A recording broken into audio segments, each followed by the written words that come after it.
If you watch reseller YouTube or browse eBay forums, you've probably absorbed a ton of advice, some of which might even be helpful. And no, I'm not going to talk about the pile of pre-owned ties sitting in my closet. A popular YouTuber called them an overlooked thrift store opportunity. In my opinion, they're overlooked for a reason, but there is one piece of advice I'll endorse for almost everyone. Sourcing is key. In sports, they say winning isn't everything, it's the only thing. In reselling, sourcing might not be everything, but it's easily the biggest thing you need to get right. Items with steady demand, bought cheaply enough to leave a healthy profit margin, won't guarantee you win the reselling game, but they'll at least get you onto first base. Once you're on base, you can fine tune your photos, titles, descriptions, pricing, shipping, and customer service. Naturally, every reseller, new or experienced, spends a lot of time trying to crack the sourcing code. But because the market changes constantly and every local area is different, I'm not here to claim I've solved it forever. Instead, I want to show you how we turned an initial investment of a couple $100s into a growing store with over 90 sales and 130 active listings in just 3 months. It's not a giant store by any means, but it's growing. And more importantly, it sells consistently. Start with free inventory, your lowest risk tuition.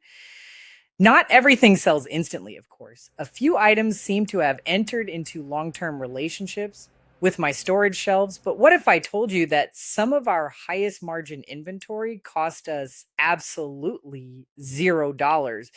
Even more, zero cost inventory lets you experiment with new niches without taking on financial risk. And no, we aren't dumpster diving or intercepting delivery trucks under cover of darkness. We simply started talking to friends and family about our business. Once people learned what we were doing, several reached out asking if we could use things they had bought by mistake, replaced, or simply no longer wanted. Take these two pairs of high quality shoes heading across the country today. They spent years unworn in the back of a good friend's closet.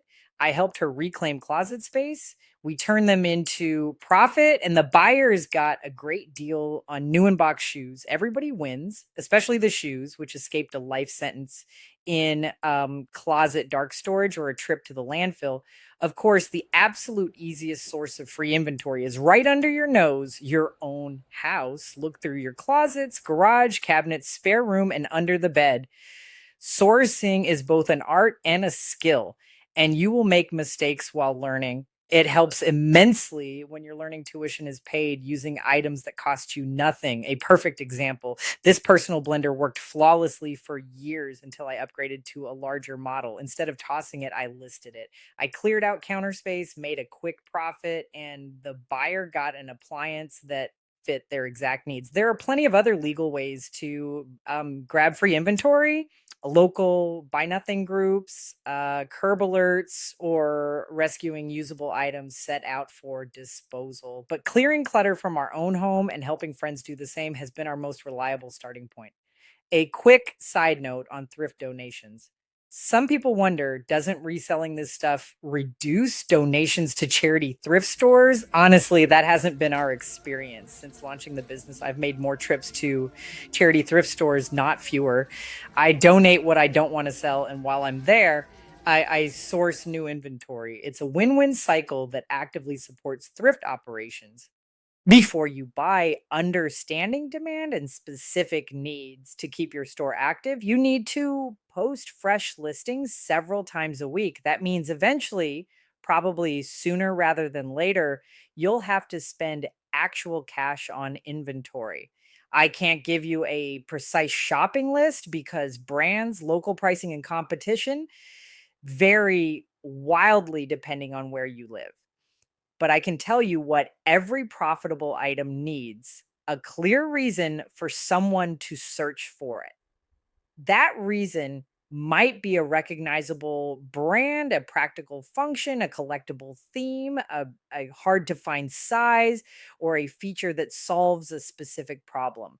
Platforms like eBay don't create demand, they satisfy it. People visit those sites looking for something specific. If you've invented an incredible new product nobody has ever heard of, you'll have to spend a fortune on marketing to create awareness. But for organic sales, it's far easier to stick to items people are already typing into the search bar. Case in point, these shoes aren't ultra hyped high fashion names, but they come from reliable brands known specifically for offering comfortable fits in wide sizes. That is a specific need, and it matters immensely to the buyers searching for it. Demand doesn't mean an item has to appeal to everyone, it just needs to appeal strongly to the right target group. Choose paid sourcing channels. At this stage, I'm not buying truckloads or wholesale pallets. I don't have the budget, the storage capacity, or the emotional stability required to have 600 identical toaster ovens staring at me in the garage. Right now, the focus is controlled growth, buying inexpensive items with proven demand, and maximizing our limited cash and space. Here is how our experiments with paid sourcing channels have played out so far. One, thrift and overstock stores. We deal with two types of thrift stores locally: traditional stores, individual pricing on every item with rotating color tag discounts. For example, Goodwill. Thrift overstock slash bin stores. Everything sells at a single flat price point that drops daily until restock. Our nearest bin store starts items at $2.50 on restock day. It's massive, filled with rows of clothes, shoes, toys, and gadgets. But because it's overstock, you have to expect that many items ended up there for a reason: flaws, damage, or complete lack of interest from regular shoppers.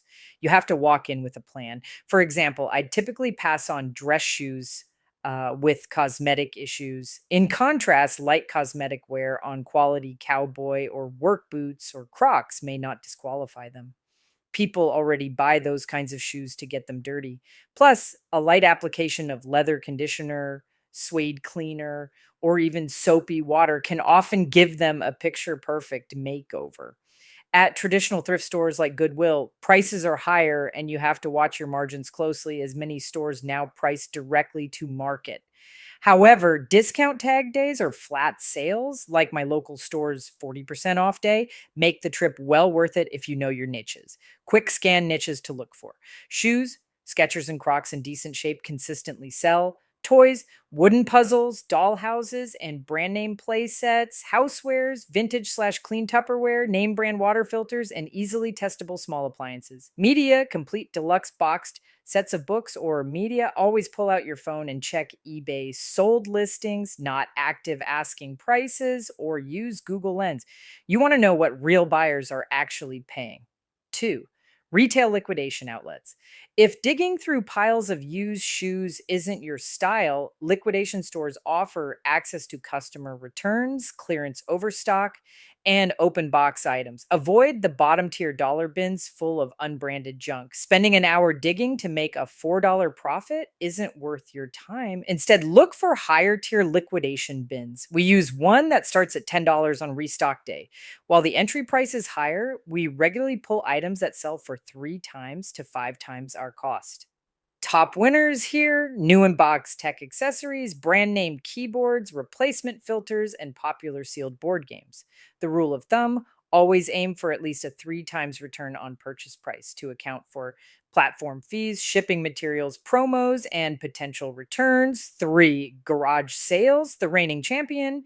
Hands down, garage sales offer the best combination of low purchase costs and insane variety. Where else can you pick up popular video games for $1 or an Italian wool suit for $5? Not every sale is a gold mine. You'll certainly hit stops with nothing but half used candles, dusty VHS tapes, and a 40-year-old fondue pot that's never left its box. But the hits happen often enough to keep us hunting. Pro tip: target areas with multiple advertised sales. Garage sales almost always travel in packs, allowing you to hit 5 or 6 stops in a single neighborhood efficiently. What's next for our channel? We had a great sales week, but our inventory is running low right as we're looking to scale. I haven't found one single magic sourcing channel that delivers endless high margin inventory with zero effort. And honestly, I don't think one exists. For now, our strategy is a hybrid model: free household clutter, family contributions, thrift stores, liquidation outlets, and weekend garage sales. Next on my radar to test are Facebook Marketplace, online garage sales, local online auctions, and estate sales. Rest assured, if I ever discover a secret, magical supply of cheap, desirable, easy to store inventory that prints money on demand, you'll be the first to know right after I buy all of it. Until then, the goal remains simple: keep learning, keep testing, and do not buy any more ties. I'd love to open up the comments.